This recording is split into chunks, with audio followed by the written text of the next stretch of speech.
The courtroom fell silent as Judge Helen Parker entered. Everyone stood up. Lawyers with their expensive suits, the court reporter with her typing machine, and the two sides of the Winters family, each group shooting angry looks at the other across the aisle. Judge Parker had seen this kind of tension before in her 15 years on the bench. Family fights over money were always the worst. "You may be seated," she said, adjusting her black robe as she settled into her high-backed chair. She glanced down at the case file on her desk. The Winters estate dispute had been dragging on for nearly 7 months now, clogging up her court calendar and causing headaches for everyone involved. The old courthouse building creaked around them as a spring, storm-pelted rain against the tall windows. Judge Parker looked up at the family members sitting in the first 2 rows. On the left sat Richard Winters, the oldest brother, his face stern and unsmiling, with his wife Patricia beside him. Behind them were their 2 adult children and Richard's business partner. On the right side sat Thomas Winters, the younger brother, fidgeting with his watch, while his teenage son played with a phone until Thomas quietly took it away. "Counsel, are we ready to proceed?" Judge Parker asked, looking at the lawyers. Barbara Chen, representing Richard's side of the family, stood up first. "Yes, Your Honor. We're prepared to continue with witness testimony regarding grandfather Winters' intentions for the family property." "Actually, Your Honor," said Lawrence Diaz, Thomas's attorney, "we have a new development that may change the direction of these proceedings entirely."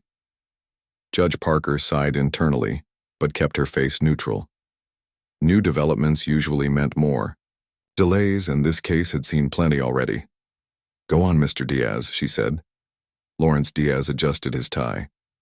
"Your Honor, my client has recently discovered something mentioned in his grandfather's journals, something that the other side has not disclosed to the court." He paused for dramatic effect, drawing an eye roll from Ms. Chen across the aisle. "We've discovered references to a family heirloom, specifically a casket containing documents that would settle the ownership question once and for all." Murmurs spread through the courtroom. Judge Parker tapped her gavel once. "Order, please." "Your Honor, this is the first I'm hearing of any casket," Barbara Chen protested. "This sounds like another delay tactic." Richard Winters leaned forward and whispered urgently in his lawyer's ear. Judge Parker noticed the change in his expression, from confidence to something that looked almost like worry. "Ms. Chen, does your client have any knowledge of this item Mr. Diaz is referring to?" Judge Parker asked.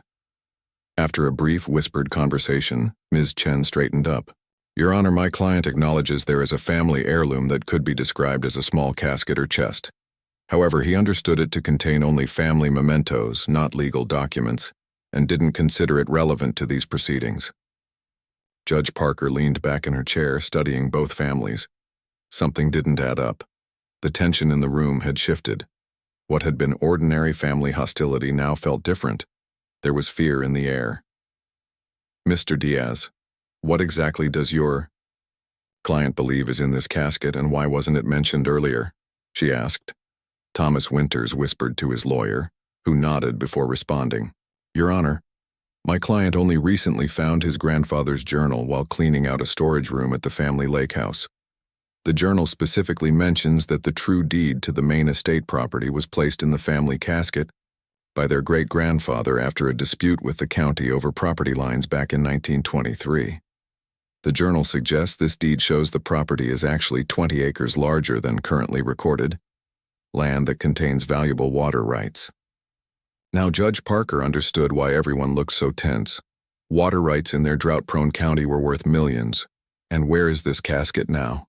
she asked. Both sides looked at each other. Richard's wife, Patricia, suddenly found the floor. "Very interesting, Your Honor." Richard finally spoke up directly, his deep voice cutting through the silence. "The casket has been in my possession since grandfather passed. It's been in our family for generations, well over 100 years old. It's always been kept locked, and I was told by my grandfather never to open it unless there was no other option." "So you've never looked inside?" Judge Parker asked. "No, Your Honor. Family tradition says it should remain closed except in times of great need." Thomas snorted from across the aisle. "Convenient that he gets to decide when that time is." "That's enough," Judge Parker warned. She thought for a moment, tapping her pen against her desk. Mr. Winters, Richard, is this casket accessible? Can it be brought to court? Richard nodded reluctantly. Yes, Your Honor. It's in my home safe. Then I'm ordering it be brought to court tomorrow morning. We'll examine it and its contents under court supervision. She looked at both lawyers. I expect both parties to be present and we'll get to the bottom of this. As people began gathering their things to leave, an elderly woman sitting in the back row slowly made her way forward. She moved with the help of a wooden cane, her white hair neatly pinned back. Judge Parker recognized her as Martha Winters, the brother's aunt and oldest living family member. Your Honor, the court deputy said quietly, Mrs. Winters would like to address the court. Judge Parker nodded, curious about what the elderly woman wanted to say. Martha Winters made it to the front, her hand trembling slightly as she gripped her cane. Your Honor, I feel I must speak up about this casket business. Go ahead, Mrs. Winters, Judge Parker said gently. That casket has been in our family since my grandfather's time. He was a doctor during very troubled times. Her voice was soft but clear. There's been a rule passed down through generations. The casket stays closed. My father told me this and his father told him. Do you know what's inside, Mrs. Winters? Judge Parker asked. The old woman shook her head. No one in living memory has opened it. But there are stories. She trailed off, looking uncomfortable. What kind of stories? Judge Parker pressed. Just old family tales. Nothing that would stand up in court. Martha straightened her shoulders.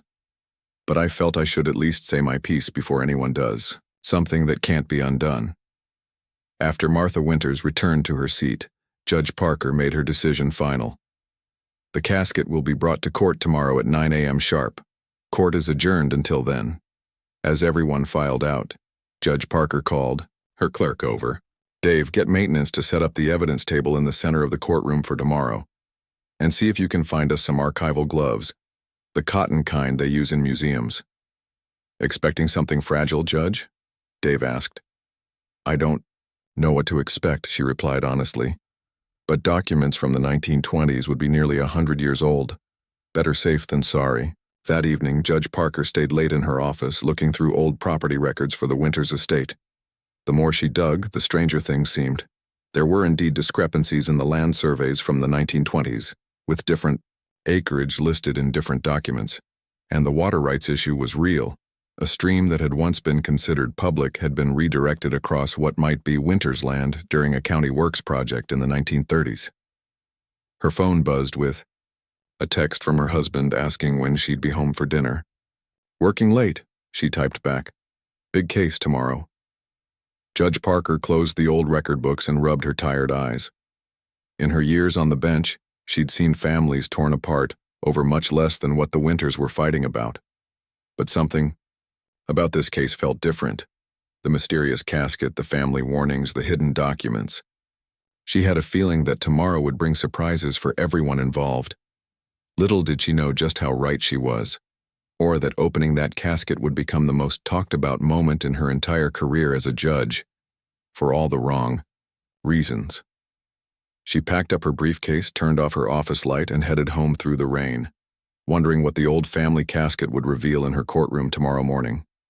The next morning arrived with gray skies and a steady drizzle that turned the courthouse steps slick and shiny. News about the mysterious Winters family casket had somehow leaked overnight, and a small crowd of curious onlookers gathered in the back of the courtroom, whispering among themselves as they waited for the show to begin. Judge Parker arrived, early, her black robe billowing behind her as she walked briskly through the side entrance. She found her clerk Dave already setting up the evidence table in the center of the room, covering it with a clean white cloth. Morning, Judge, Dave said, smoothing down the cloth. Quite a crowd gathering already. So I see, Judge Parker replied, glancing at the filling benches. Did you find those gloves I asked for? Dave nodded and held up a box. Cotton archival gloves as requested. Also got some masks and a few other things from the county museum. Their curator seemed pretty interested when I mentioned an old family casket that hadn't been opened in a century. Let's hope it's not that exciting, Judge Parker said, though privately she wondered what exactly they would find. She'd slept poorly, her dreams filled with old documents and family secrets. By 9:05, the courtroom was packed. The Winters family sat in their usual spots, but today there was something different about them.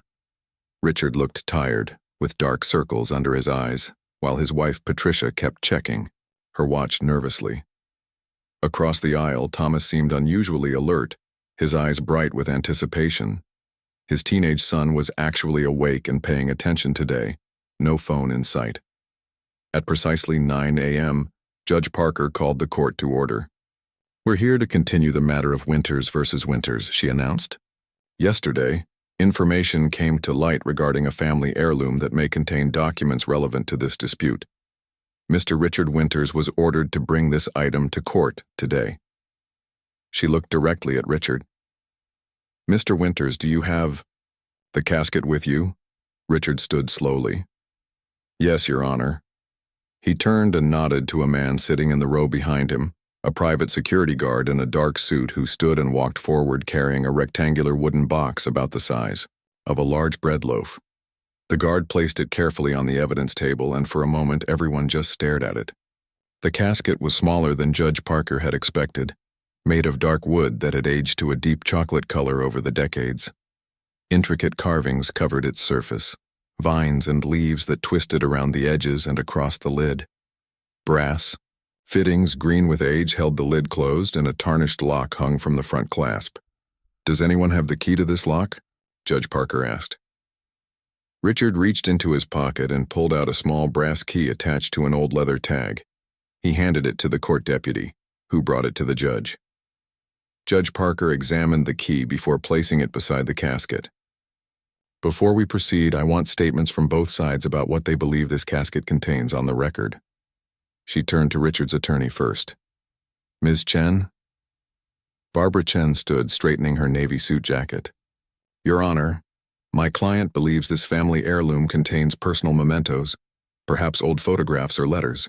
While he acknowledges there might be documents inside, he has honored his grandfather's wishes not to open it. He has no specific knowledge of deeds or water rights documents being inside." "Thank you," Judge Parker said, then turned to the other side. "Mr. Diaz?"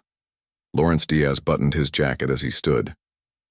"Your Honor, based on the journal entries my client discovered, we believe this casket contains the original deed to the Winters property from 1923, showing the true boundary lines that include the North Creek and its water rights.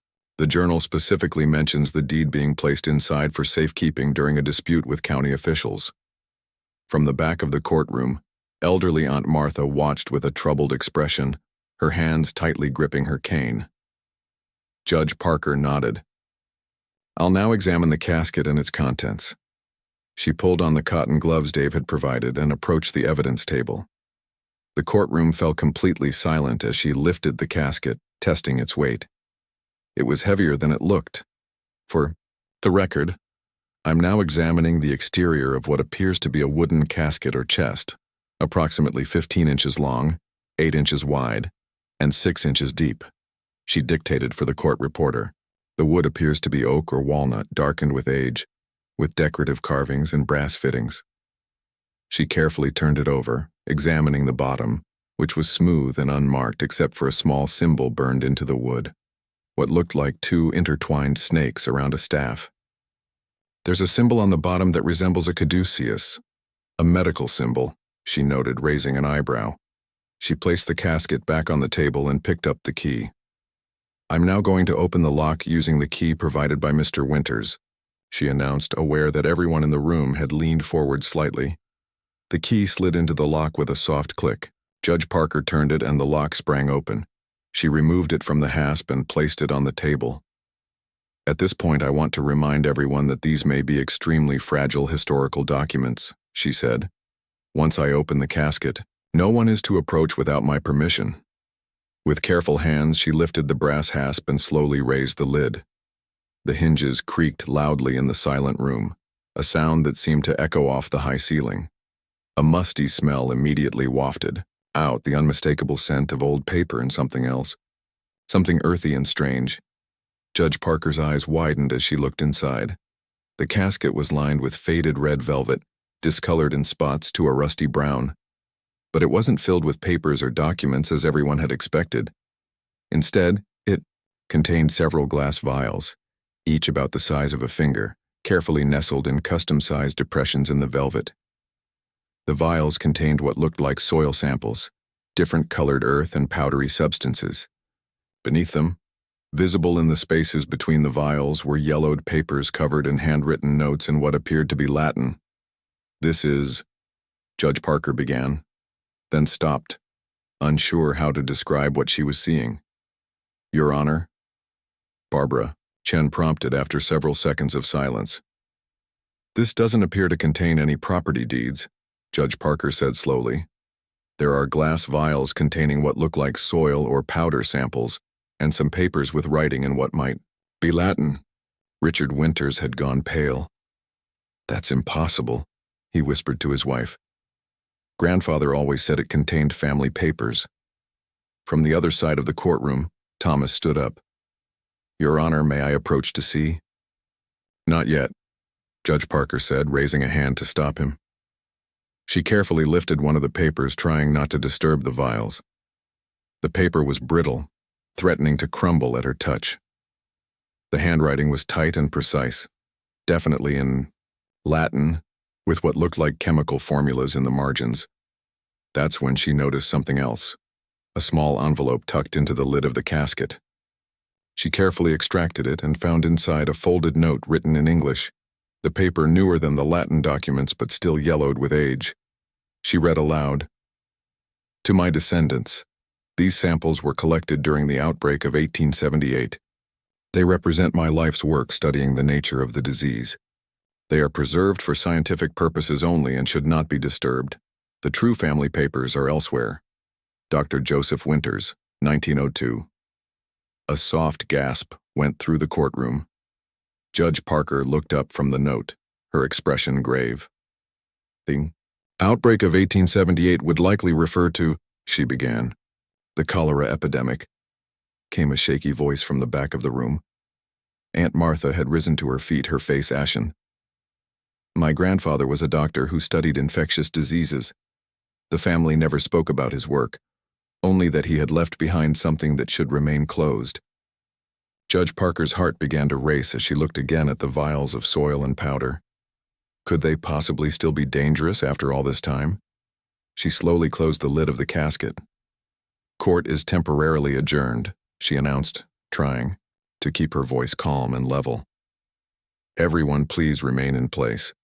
I'm going to contact the county health department to have someone examine these materials and ensure they're safe." As she stepped away from the evidence table, Judge Parker noticed Richard Winters had buried his face in his hands, while Thomas stared at the casket with a mix of disappointment and shock. Neither had gotten what they wanted. No property deed, no water rights documents, just the disturbing remnants of their great-grandfather's medical research into a deadly disease. Little did any of them know that the simple act of opening that casket would set off a chain of events that would make headlines across the country and change all their lives forever. Judge Parker picked up the courtroom phone, her hand steady despite her racing heart. As she dialed the county health department, she wondered if she had just made the biggest mistake of her judicial career. Chaos erupted in the courtroom as soon as Judge Parker mentioned contacting the health department. What had been hushed silence just moments before turned into a rising wave of concerned voices and the scraping of chairs as people stood up, some moving toward the exits. "Please remain calm and stay seated," Judge Parker called out, her authoritative voice cutting through the noise. The court deputy moved to block the main door. "No one is to leave until we've had this situation properly assessed." Richard Winters had gone from pale to almost gray. "Your Honor, I had no idea." "Save it." Judge Parker cut him off, still on the phone. She spoke into the receiver. "Yes, this is Judge Helen Parker at the county courthouse. We have a situation that requires immediate attention from your department. Yes, it's potentially an emergency. We've just opened what appears to be a medical sample collection from the 1878 cholera outbreak." "That's correct, cholera." A woman in the third row suddenly pushed her way toward the aisle. "I'm pregnant," she said, her voice shaking. I can't be exposed to something like this. That triggered more movement. The court deputy looked at Judge Parker questioningly, clearly torn between following her order to keep everyone in place and the growing panic. Judge Parker made a quick decision. "Everyone, please listen carefully," she said after hanging up the phone. "The health department is sending someone right away. They've advised that after more than a century, any cholera bacteria would no longer be viable. However, as a precaution, anyone who wishes to leave should provide their contact information to my clerk before exiting. The first 2 rows," she looked directly at the Winters family members who had been closest to the casket. "I must ask you to stay until the health officials arrive." Dave quickly set up at the back of the courtroom with a legal pad, taking down names and phone numbers. As people filed out, within 10 minutes the courtroom had emptied except for Judge Parker, the court staff, the 2 Winters brothers and their immediate families, and their lawyers. Aunt Martha had also remained, sitting quietly in the corner, her eyes never leaving the wooden casket. "The health department said they'll be here within 20 minutes, Judge Parker told the remaining group. She had retreated to stand near her bench, keeping some distance from the evidence table where the closed casket sat. "They're bringing specialists in historical medical artifacts." Richard Winters finally found his voice. "Judge Parker, I want to make it absolutely clear that I had no knowledge of what was in that casket. My grandfather only told me it contained important family papers and should never be opened except in an emergency." "That's convenient," Thomas snorted. "You've had control of it all these years." "You think I would have brought it to court if I knew it contained cholera samples?" Richard shot back. "Use your head for once." Patricia, Richard's wife, spoke up for the first time. "Nobody in the family ever talked about great-grandfather being a disease researcher. We were always told he was just a country doctor." All eyes turned to Aunt Martha as she tapped her cane gently on the floor. "There's much the family didn't talk about," she said softly. "Joseph Winters wasn't just any doctor. He was renowned in medical circles for his work during several outbreaks in the late 1800s, but his methods were controversial." "What do you mean controversial?" Judge Parker asked. Martha sighed, looking every bit her 80-plus years. "He believed in what they called terrain theory back then, the idea that disease was more about the condition of the body than about germs. He collected soil samples from areas with outbreaks, believing something in the environment was the true cause. His ideas fell out of favor when germ theory became dominant, and the family stopped talking about his work. It became something of a shame." Before anyone could respond, the courtroom doors opened, and 2 people in street clothes entered carrying large cases. They introduced themselves as Dr. Liam Chen from the County Health Department and Dr. Valerie Torres, a medical historian from the university. Dr. Chen addressed the group first. "Judge Parker, I understand you've potentially uncovered historical medical samples?" Judge Parker nodded and gestured to the casket. "It appears to be a collection of samples from the 1878 cholera outbreak according to a note inside." Dr. Torres's eyes widened with interest. "May I?" she asked, already pulling on latex gloves from her bag.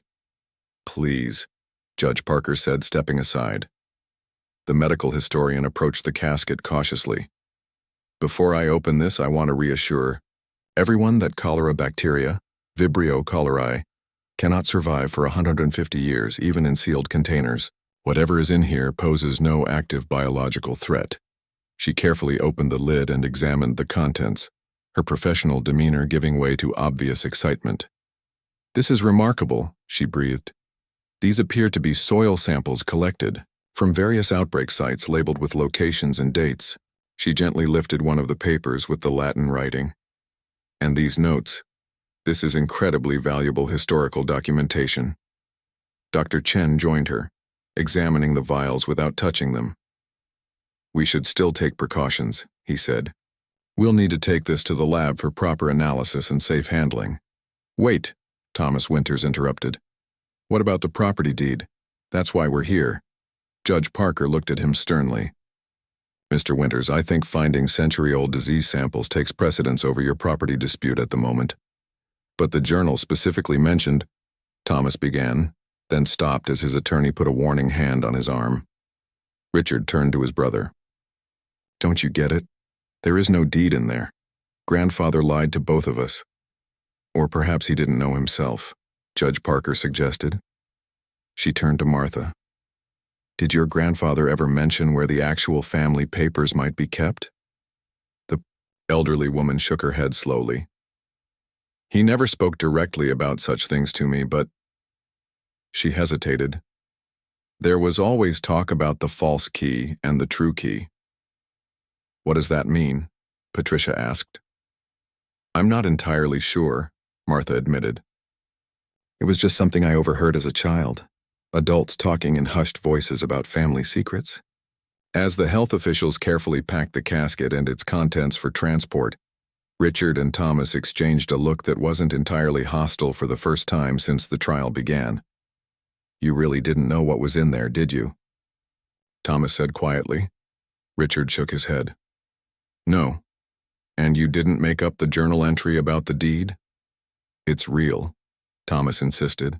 I found it in Grandfather's handwriting hidden in a book at the lake house. Judge Parker watched this exchange with interest. Perhaps something good might come from this bizarre turn of events after all.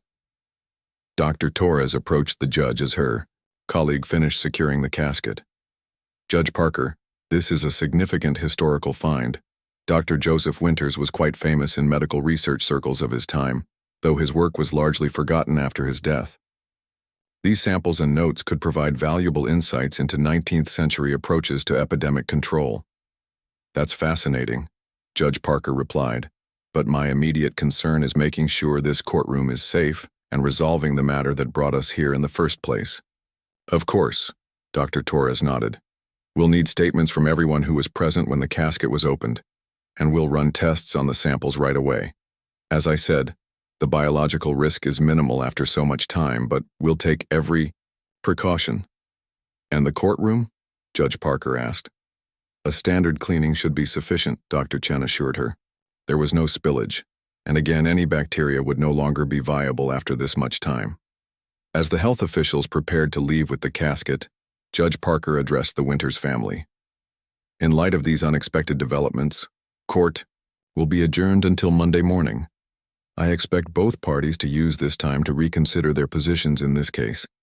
And, she looked pointedly at both brothers, perhaps to work together to find out if there really is another set of documents hidden somewhere. It seems your grandfather may have been playing a longer game than any of us realized.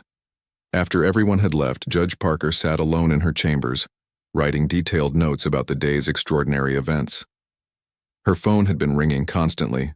First, the courthouse administrator, then the county executive, and finally a reporter from the local newspaper who had somehow already gotten wind of the story. She sighed, putting down her pen. What had started as a routine inheritance dispute had turned into something that would likely make headlines across the state, if not the country. Judge opens mysterious casket in court, instantly regrets it. She could imagine the tabloid headlines already. But beneath her concern about the public relations nightmare looming ahead, she couldn't help feeling a flutter of excitement. In 15 years on the bench, she'd never experienced anything remotely like this, and something told her the Winters family saga was far from over. Her phone rang again. This time it was Dave, her clerk. Judge, you're not going to believe this, he said, his voice urgent. Aunt Martha just called. She says she remembered something about the false key and the true key. She thinks she knows where the real family documents might be hidden. Judge Parker felt a smile spreading across her face despite the chaos of the day. Tell her I'll meet her at my office first thing tomorrow morning, she said. This case just got interesting again. The morning after the casket incident, Judge E. Parker arrived at her office to find Aunt Martha already waiting in the reception area. The elderly woman looked more energetic today, her eyes bright with purpose as she clutched a worn leather handbag in her lap. Thank you for coming in, Mrs. Winters, Judge Parker said, leading her into the office and closing the door. Your call yesterday sounded important. It is. Martha nodded, settling into the chair across from the judge's desk. I couldn't sleep last night, thinking about that casket and all the commotion it caused. It stirred up old memories. Things I hadn't thought about in decades. Judge Parker poured them both a cup of coffee from the pot her assistant had prepared. You mentioned something about the false key and the true key? Martha took a small sip of coffee before answering. Yes. You see, my grandfather, Joseph Winters, the doctor who collected those samples, was a cautious man. He lived through terrible times when disease could wipe out half a town in weeks. It made him careful with his possessions, especially anything important. And the keys? Judge Parker prompted gently. Martha opened her handbag and pulled out a small, yellowed envelope. After yesterday, I went digging through some things I inherited from my father. I found this in an old Bible, a letter from my grandfather to my father. She handed it to Judge Parker. It explains about the casket. Judge Parker carefully opened the fragile envelope and unfolded the letter inside. The handwriting was faded but legible, written in flowing script. My dear son, when the time comes for you to take responsibility for the family matters, remember this. I have created 2 protections for our most precious possessions. The wooden casket that sits in my study contains my life's work, samples that must never be disturbed, but which I cannot bring myself to destroy. They represent years of research that may someday prove valuable to medical science. The true family papers, deeds, certificates, and the complete history of our land are hidden elsewhere. Many have asked about the brass key that opens the wooden casket, but few know of the iron key that opens our true legacy. Look to where water meets stone, where I taught you to fish as a boy. The lock there has remained untouched for many years, waiting for the right time. Choose wisely who you share this knowledge with. Not all who carry our name carry our values. Your loving father, Joseph. Judge Parker looked up from the letter, her mind racing. This changes everything, she said quietly. He deliberately created a decoy to protect the real documents. Martha nodded. That's what I realized last night. The wooden casket was never meant to be opened. It was a distraction. The real documents are hidden somewhere else, somewhere near water and stone. Do you know where he's referring to? Judge Parker asked. I think so, Martha said. There's an old stone boathouse at the edge of the Winters property, where the creek widens before joining the river. My father used to take me fishing there when I was very young, just as his father had taken him. There's a stone bench inside with a metal box built underneath it. I'd completely forgotten about it until last night. Judge Parker leaned forward. Have you told Richard or Thomas about this? Not yet, Martha admitted. I wanted to speak with you first. Those boys have been at each other's throats for months. I'm not sure either of them deserves to know until they start behaving like family again. Judge Parker considered this. Legally, I can't withhold this information from the parties in the case, but perhaps. She thought for a moment. What if we turned this into an opportunity? Within an hour, Judge Parker had called an emergency meeting in her chambers. Richard and Thomas Winters sat on opposite sides of the conference table, their attorneys beside them. Both men looked tired, the stress of yesterday's events evident on their faces. Gentlemen, Judge Parker began, Mrs. Winters has shared some important information with me regarding your grandfather's papers. She placed the letter on the table between them. It appears the wooden casket was deliberately designed as a decoy. The real family documents are hidden elsewhere. The brothers read the letter in silence, then looked up at each other. Water meets stone, Thomas said quietly. The old boathouse. Richard nodded. Grandfather taught us both to fish there. Mrs. Winters believes there may be a hidden compartment in the stone bench inside the boathouse, Judge Parker explained. But before we proceed, I want to be clear about something. She looked pointedly at both men. This ridiculous feud between you has gone on long enough. Your grandfather clearly valued family unity, and he would be disappointed to see his grandsons fighting like this. Richard cleared his throat. Your Honor, with all due respect, this is a matter of principle. No, Judge Parker cut him off. This is a matter of pride and stubbornness. You're fighting over land that has been in your family for generations, land that was meant to be shared and preserved together. She softened her tone slightly. I'm not asking you to resolve all your differences in one day. I'm asking you to approach this discovery together as family, the way your grandfather would have wanted. Thomas looked down at his hands, then across at his brother. I'm willing to try if you are.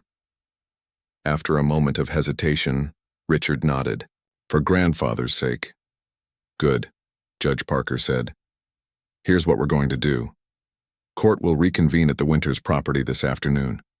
We'll locate this hidden compartment together, with both parties present, and document whatever we find. No more secrets, no more accusations. As the brothers left with their attorneys, Aunt Martha stayed behind. Do you think it will work? She asked Judge Parker, getting them to work together.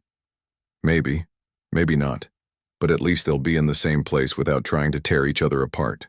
Judge Parker smiled. Sometimes that's all you can hope for with family. That afternoon, an unusual procession made its way down the overgrown path to the old stone boathouse. Judge Parker led the way, followed by the court reporter and clerk. Then Richard and Thomas walking side by side in uncomfortable silence. Their wives came next, then the attorneys, and finally Aunt Martha moving slowly but steadily with her cane. The boathouse stood at the edge of a clear, shallow creek, its stone walls covered with ivy and moss. It looked smaller than Richard, remembered from his childhood, the wooden door hanging askew on rusted hinges. It's been years since anyone's been down here, he admitted as they approached. Dad wouldn't let anyone near it after Grandfather died, Thomas added. Said it was dangerous, might collapse. Inside, sunlight filtered through cracks in the wooden roof, illuminating dancing dust particles. The air smelled of damp stone and rotting wood. Along the back wall stood a heavy stone bench green with moss near the floor. That's it, Martha said, pointing with her cane. The bench where they kept their fishing gear. Richard and Thomas approached it together. Thomas ran his hands along the stone seat. There's a seam here, he said, fingers tracing a thin line in the stone. And what looks like? Yes, a small keyhole. But we don't have the iron key mentioned in the letter, Richard pointed out. Aunt Martha reached into her handbag again. Actually, we might. She pulled out an old iron key, its surface rough with age. This was with the letter. I've never known what it opened. Judge Parker took the key and examined it. For the record, she said, nodding to the court reporter who was setting up in the corner. We are about to attempt to open what appears to be a hidden compartment using a key provided by Mrs. Martha Winters. She handed the key to Richard, who looked at Thomas questioningly. Together, Thomas suggested, placing his hand next to his brother's on the key. They inserted it into the lock and turned. For a moment, nothing happened. Then came a loud click, and the top of the stone bench shifted slightly. With effort, the brothers lifted the heavy stone slab to reveal a large metal box nestled in a hollow beneath. The box was made of copper that had turned green with age, but it appeared intact and sealed against moisture. Remarkable engineering. For the time, Richard murmured, genuine admiration in his voice. They carefully lifted out the box and placed it on the floor where everyone could see. This lock was simpler, a basic latch that opened easily. Inside, wrapped in oilcloth that had preserved them perfectly, were stacks of documents. Judge Parker knelt beside the box as Richard and Thomas began carefully removing the papers. What do we have? She asked. The original deed to the property from 1856, Richard said, holding up a yellowed document with a red wax seal. And survey maps. He unfolded a large sheet of paper, revealing detailed hand-drawn maps of the entire Winters estate. Thomas was examining another document. This is a letter from the county water commissioner dated 1923, he said, excitement in his voice. It confirms that the northern creek, our creek, was recognized as part of the Winters property, along with all water rights. So your journal entry was correct, Richard acknowledged. And there's more, Thomas continued, pulling out more papers. Letters, photographs, even some gold coins. He held up a small leather pouch that clinked softly as they continued exploring, The contents. Judge Parker noticed something remarkable happening. The brothers were working together, handing documents back and forth, pointing out interesting details to each other. The hostility that had defined their relationship for months seemed to have faded, at least temporarily, replaced by shared wonder at their family's history. Aunt Martha stood watching them, tears in her eyes. "Joseph would be pleased," she said softly to Judge Parker. "This is what he wanted. The family united by its history, not divided by it." By the time they had cataloged everything in the box, the sun was beginning to set, casting long shadows through the boathouse. The documents confirmed what Thomas had suspected. The property was indeed larger than currently recorded, and the water rights to the creek had been legally established nearly a century ago. But they had found something else too, a final letter from Joseph Winters addressed to his descendants, in which he expressed his wish that the land remain undivided, a legacy for the entire family to share and protect together. As they walked back to the main house, Richard fell into step beside Judge Parker. "Thank you," he said quietly, "for forcing us to do this together." "I didn't force anything," she replied. "I just created an opportunity. You and your brother did the rest." "We still have a lot to work out," Richard admitted. "But maybe we can do it without more court dates." Judge Parker smiled. That would be a welcome change. Behind them, Thomas was helping Aunt Martha navigate the uneven path, listening intently, as she shared stories about their grandfather that neither brother had heard before. The Casket incident that had seemed like such a disaster just yesterday had somehow transformed into something unexpected, a cha. But even as Judge Parker felt satisfaction at this positive turn, she couldn't help wondering about those old medical samples now being studied at the county lab. The story of the Winters family casket wasn't quite over yet. 1 week after the discovery at the boathouse, Judge Parker sat in her office reviewing the settlement agreement the Winters brothers had drafted with their attorneys. The document outlined their plan to manage the family property jointly, acknowledging the expanded boundaries and water rights, while establishing a trust to preserve the land for future generations. It was exactly the kind of resolution she had hoped for but hadn't dared expect.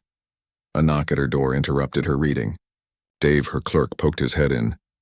"Dr. Torres is here to see you," he said. "She says it's important." Judge Parker set aside the papers. "Send her in." Dr. Valerie Torres entered, looking noticeably more excited than she had during their last encounter in the courtroom. She carried a thick folder and a small box. "Judge Parker, thank you for seeing me on such short notice," she said, taking a seat across from the desk.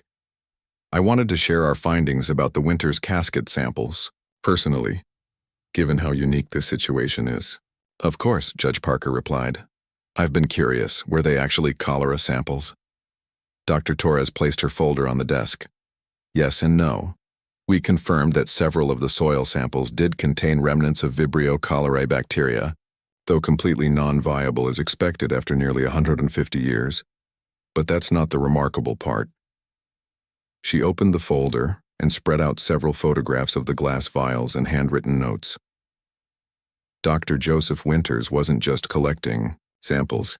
He was experimenting with early forms of what we might now call probiotics. His Latin notes describe introducing beneficial microorganisms to combat the cholera bacteria, decades before this approach was widely considered. Judge Parker leaned forward with interest.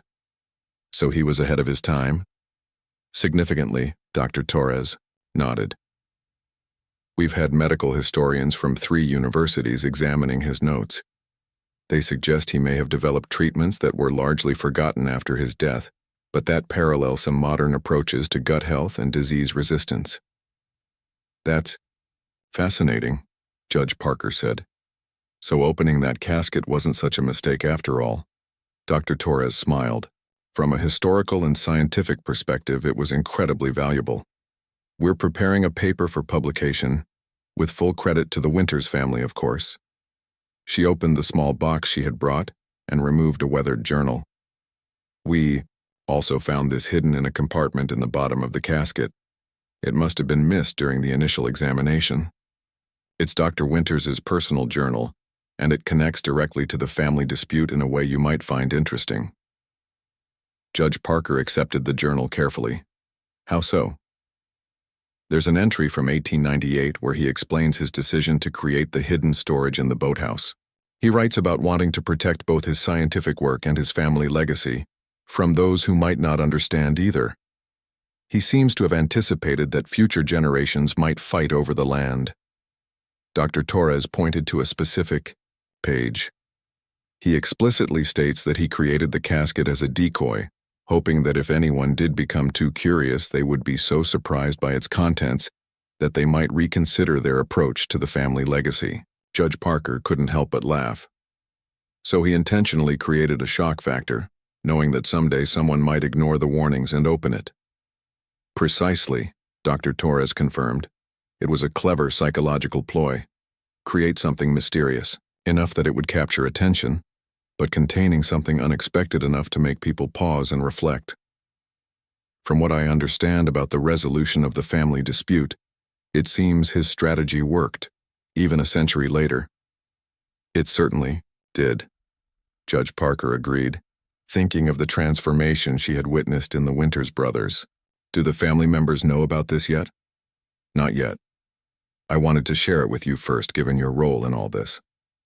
We'd like to return the journal to the family, along with copies of our findings about Dr. Winters' research. Judge Parker nodded. I think they'd appreciate that. They're coming in tomorrow to formally withdraw their lawsuit. I'll make sure they get it then. After Dr. Torres left, Judge Parker found herself reflecting on the strange journey this case had taken. What had begun as a routine inheritance dispute had uncovered forgotten medical history and ultimately brought a divided family back together. She wondered how many other family conflicts in her courtroom might have similarly complex roots, hidden histories waiting to be discovered. The next morning, the Winters family gathered in Judge Parker's courtroom one last time. Richard and Thomas sat together at the plaintiff's table, their wives beside them. Their children, Richard's 2 adult children and Thomas's teenage son, filled the row behind them, and Aunt Martha sat proudly at the end, her cane resting against the bench.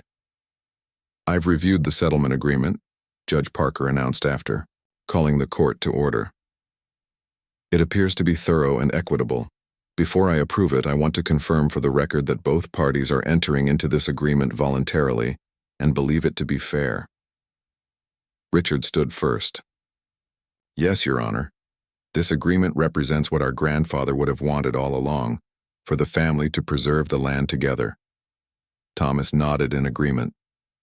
We've spent too much time fighting over what divides us instead of appreciating what we share. This settlement lets us move forward as a family. Judge Parker felt a rare sense of satisfaction. Then I'm pleased to approve this settlement and dismiss the case. She tapped her gavel once, then set it aside. Before you go, there's one more thing. Dr. Torres from the university asked me to share something with you. She held up the journal and explained its discovery, watching as understanding dawned on their faces. He planned all of this? Richard asked incredulously. The casket, the shock value, everything? It appears so, Judge Parker confirmed. Your great-grandfather was thinking several moves ahead, hoping to guide his family even long after he was gone. Thomas shook his head, a mixture of disbelief and admiration on his face. The old man was cleverer than we gave him credit for. Aunt Martha chuckled softly. I always suspected there was more to that casket story than we were told. Joseph was never one to do anything without multiple purposes. Judge Parker handed the journal to Martha, who seemed the appropriate recipient as the oldest family member present. Dr. Torres also wanted me to tell you that your great-grandfather's medical research is proving to be quite significant.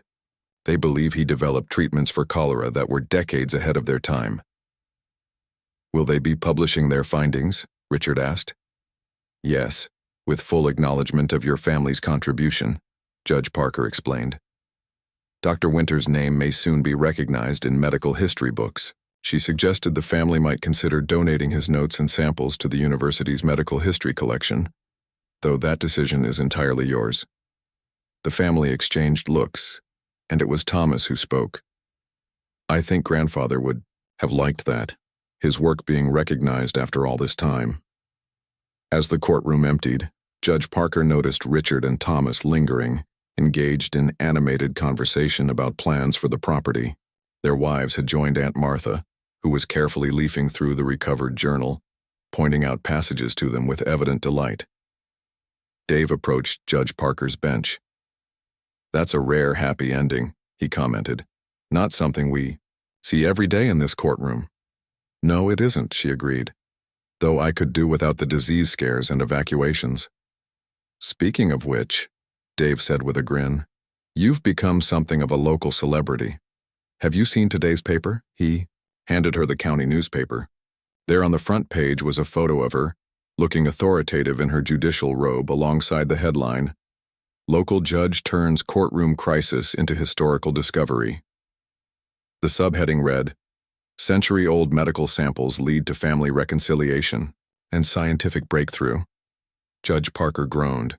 "Oh good, now everyone will be bringing their mysterious family heirlooms to my courtroom." "Actually," Dave said, his grin widening, "the administrative office called this morning. They're updating the courthouse procedures for handling historical artifacts brought as evidence.